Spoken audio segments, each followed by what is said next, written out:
era in Oregon basketball was unveiled March 31st, 1992, when former Kansas assistant Jerry Green was introduced as the new head coach. After I'd been with Jerry Green for about 5 minutes, I knew he was the basketball coach I wanted at the University of Oregon.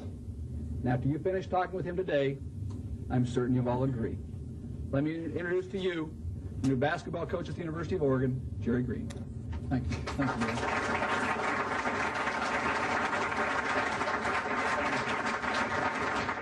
And it did not take long for Oregon fans to get their first lesson in Jerry Green's style of play.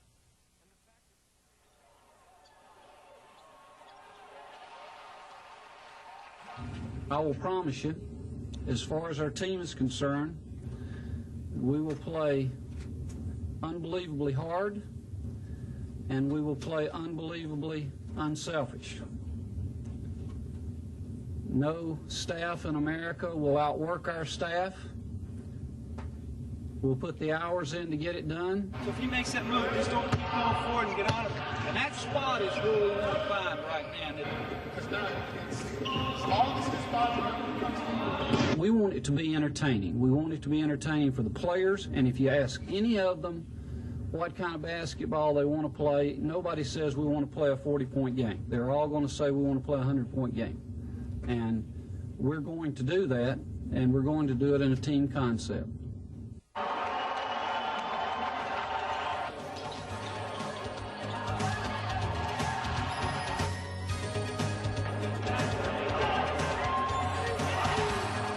Oregon fans would have to wait a little while to get a glimpse of the new-look Ducks.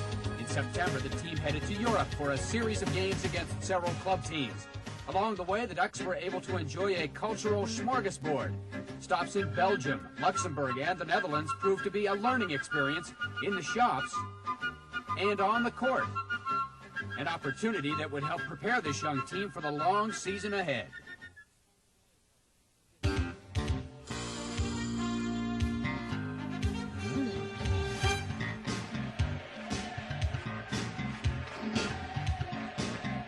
Prior to the first official practice in November, it was time to introduce the team and the coaches to the public. Late night with Jerry Green. Several thousand fans were in for some kind of a Halloween treat.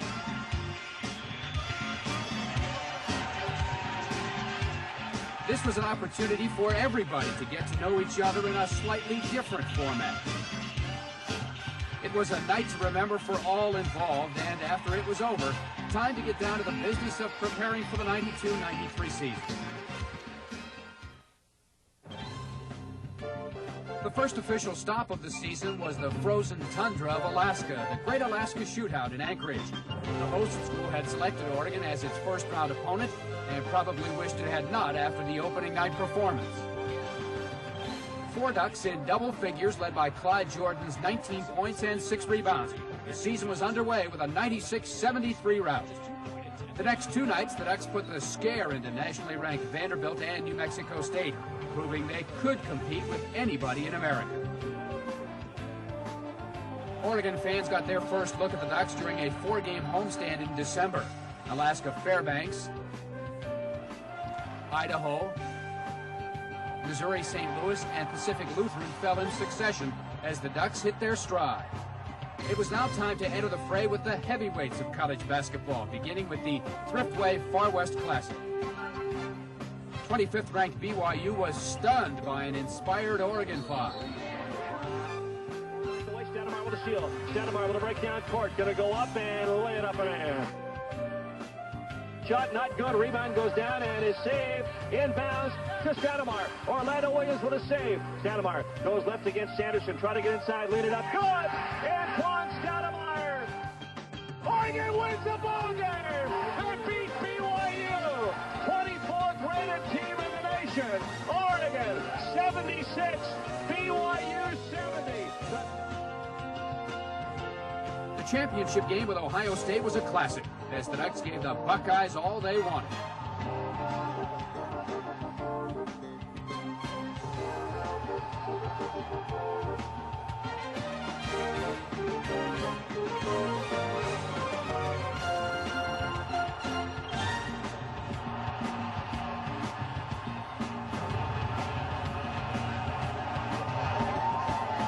Buckeyes won the game and the tournament, but the Ducks had earned the respect of basketball fans in the state of Oregon and around the nation.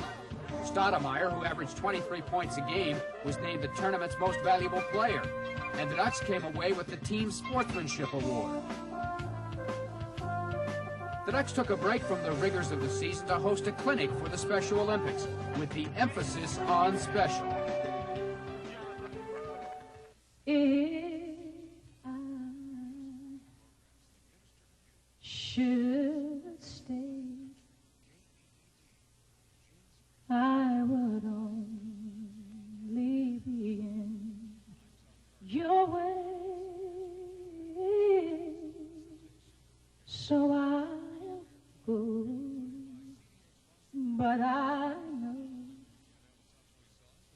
I'll think of you every step of the way.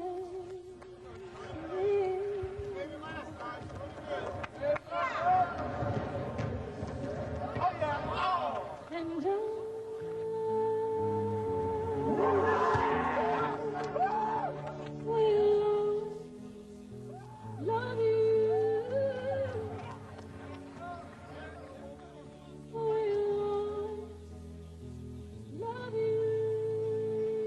it's a good reminder for us to see how much we need to be an example in the community. It just gives us a general reminder, and it's just fun to be around the kids. The enthusiasm, you know, they just really get into it, and they're having a good time. That's the thing that really makes it fun for me. It's just to see them out having fun.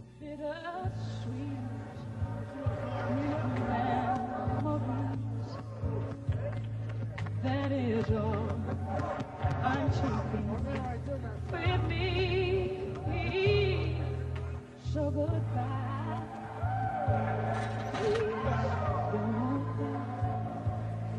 We both know I'm not what you need. And I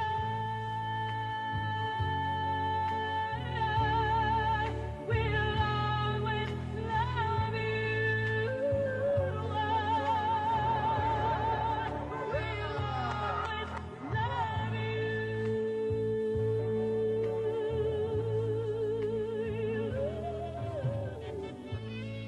At first you're a little nervous because you're not used to being around, physically disabled people. But after a while, you realize it's the most important thing in their life. I mean, it really makes them feel good, and it makes you appreciate, your life a little bit better. We are very fortunate that we're able to play college basketball. A lot of people aren't even able to play basketball at all, so I'm really thankful for the abilities and the talents God has given me. And I think that after today, I'll probably appreciate it a little bit more. Life treats you kind, and I hope you have all you dreamed of,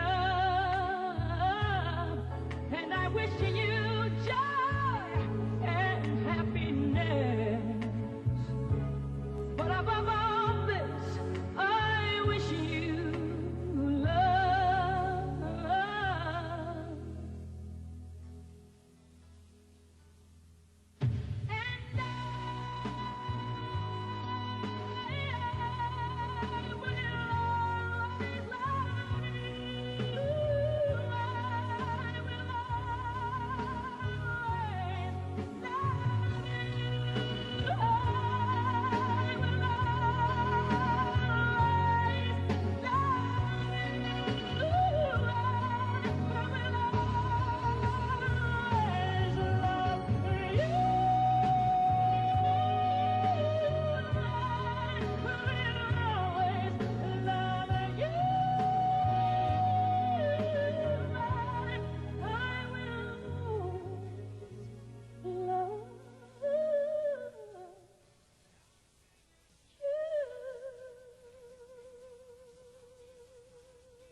Playing in one of the nation's most challenging conferences, the Ducks refused to back down from anybody.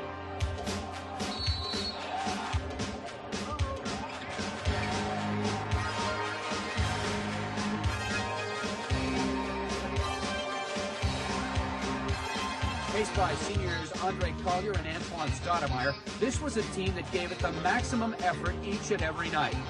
Stoudemire became only the 17th player in Oregon history to score 1,000 points, finishing with 1,010. And he leaves the U of O with the third highest scoring average for a career.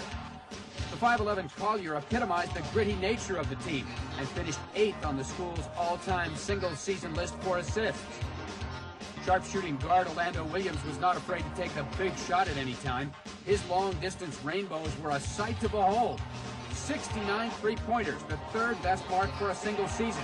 And with 107 for his career, Williams has his eyes fixed on the school record. Sophomore Damon Runyon was one of the best in the Pac-10 from the field, hitting over 55% of his attempts. And his fellow classmates Jeff Potter and Aaron Johnson improved as the year progressed. Potter's fiery on-court style made him one of the MAC court favorites. Johnson dusted off the cobwebs from a 2-year mission and became one of the team's rocks down the stretch, averaging over 11 points a game over the last 7 contests. All the hard work and sacrifice came to the surface on the weekend of February 18th and 20th, as the Ducks avenged earlier defeats to Washington and Washington State. Here with the ball, cross court, wide open. Johnny Reese for 3. Yes, Johnny Reese hits that 3. He was wide open. A long shot, missed it. Rebound, Andre Collier. Collier, lead pass down to Clyde. Clyde will go for the slam. Johnson with a career-high 19 points as the Ducks triumph over the Huskies 85-70. 2 nights later, the Ducks rallied from a double-digit deficit to nip the Cougars 62-60. Orlando comes back up and almost loses it. He's double-teamed now. Goes cross-court to Antoine. Antoine almost licks the 3, doesn't go up. Underneath, there's Aaron Johnson. Reverses, laying up and in. One almost shot. Runyon drive the baseline. Can't get inside. Give it to Orlando. On the baseline. Pull up. Shoot. Good! Orlando hits the net. 60-58. Ducks by 2. 15, 14, 13. Hand the ball to Antoine, and here we go. Stoudemire with the ball, with 9. Goes around, goes into the middle, lines it up. He shoots, scores! 4 seconds remaining, and the Cougars call timeout. Antoine hit it with 4 seconds remaining. With 3, with 2, puts the shot up. It is not good. Oregon has won it. Oregon has won it. The Ducks have defeated the Cougars. The final weekend of the season showed just how far Oregon had progressed during the year. Stanford had won the first meeting down on the farm, but this time around, the Ducks would not be denied. For the 4th time in the season, balance and unselfishness was at a premium, as 5 players scored in double figures. If it wasn't Williams bombing in one of his 4 three-pointers, it was Potter. Or Johnson out-muscling the taller Cardinal. Jordan returned to his early season form with an outstanding effort, scoring 13 points and hauling in 7 rebounds. 84-73 the final score. The season finale was an emotional night at the pit. The 2 seniors were honored in their final appearance in Oregon uniforms.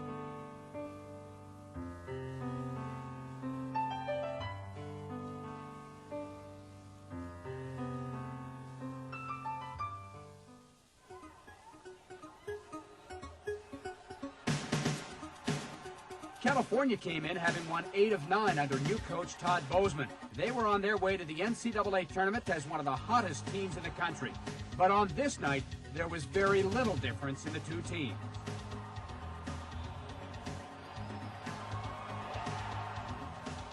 The effort and determination inspired a deafening crowd of 7,600 into a frenzy. It was the pit of old, a glimpse of both the past and the future. Basketball was back at MAC Court. It was fun. It was entertaining. It left players, coaches, and fans alike wanting for more. The 1992-93 Oregon men's basketball team improved in just about every major statistical category: scoring, shooting, assists, and excitement. With the infusion of several highly regarded recruits, the return of solid veterans, a knowledgeable and hard-working coaching staff, Oregon basketball is on the rise.